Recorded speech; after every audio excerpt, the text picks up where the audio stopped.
আমরা চাই আমার ছেলে মেয়ে পড়াশোনা করার পর সে যাতে তার যোগ্যতা অনুযায়ী একটা চাকরি পায় অথবা একটা কর্ম করে খেতে পারে।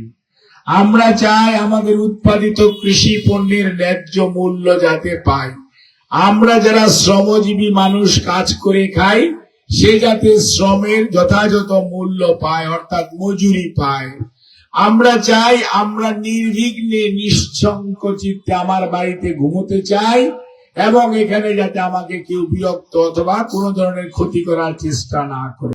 আমরা এমন শিক্ষা ব্যবস্থা চাই, মাদ্রাসা বলেন, ইবতেদায়ী বলেন, আর কওমি বলেন, আর আলিয়া মাদ্রাসা বলেন, প্রাথমিক শিক্ষা বলেন, মাধ্যমিক শিক্ষা বলেন, কলেজ শিক্ষা বলেন, প্রত্যেকটা শিক্ষায় শিক্ষিত মানুষগুলি যাতে কর্মমুখী শিক্ষা পায়, শিক্ষা পরবর্তীতে তারা যাতে তাদের মান সম্মান আত্মমর্যাদা নিয়ে তারা বেঁচে থাকতে পারে সেই ব্যবস্থা করতে হবে।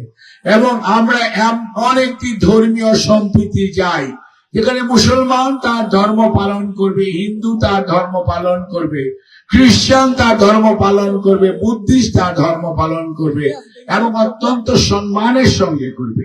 কেউ কাউকে কোনো অবস্থাতেই বিরক্ত করা হবে না। সবাই একটু সৌহার্দ্যপূর্ণ সাম্প্রদায়িক সম্প্রীতির মাধ্যমে একটি ধর্মীয় যে শত হাজার বৎসরের যে বাংলাদেশের ঐতিহ্য সেটি যাতে থাকে।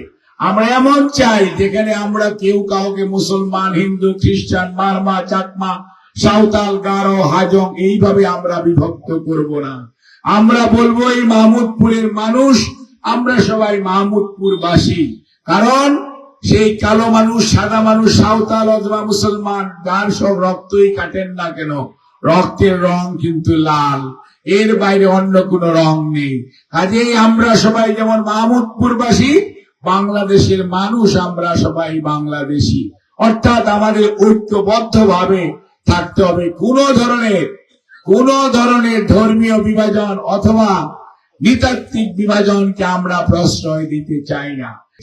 এই যে একটি অবস্থা, এটিকে যারা সত্যিকার অর্থে জনগণের অধিকার নিয়ে যারা খেলাধুলা করতে চায় তাদের ব্যাপারে আমরা বলি, আপনারা গণতন্ত্র নিয়ে দয়া করে খেলাধুলা করবেন না। এই দেশের মানুষ দীর্ঘদিন যাবৎ তাদের অধিকার প্রয়োগ করতে পারে নাই।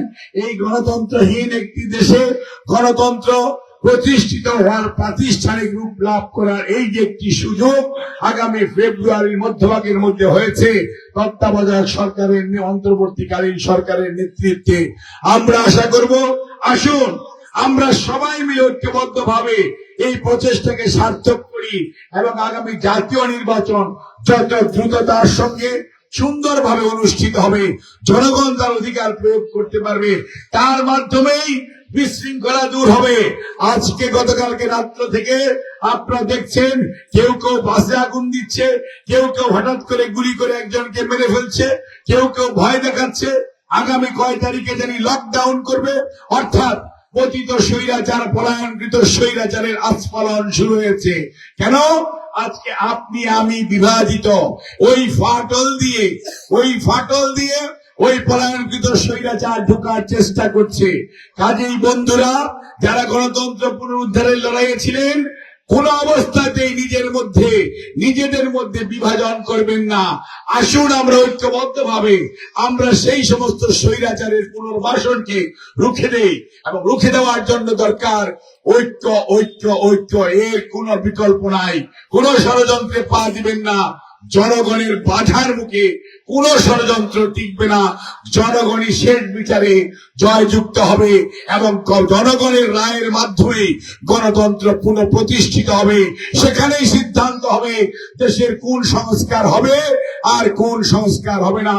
সেই সিদ্ধান্ত নেওয়ার মালিক এই দেশের জনগণ, কতিপয় ব্যক্তি নয় এবং অন্তর্বর্তীকালীন সরকারও নয়। আপনাদের সবাইকে অনেক অনেক ধন্যবাদ। আল্লাহ হাফেজ। বাংলাদেশ জিন্দাবাদ। বাংলাদেশ জাতীয়তাবাদী দল জিন্দাবাদ।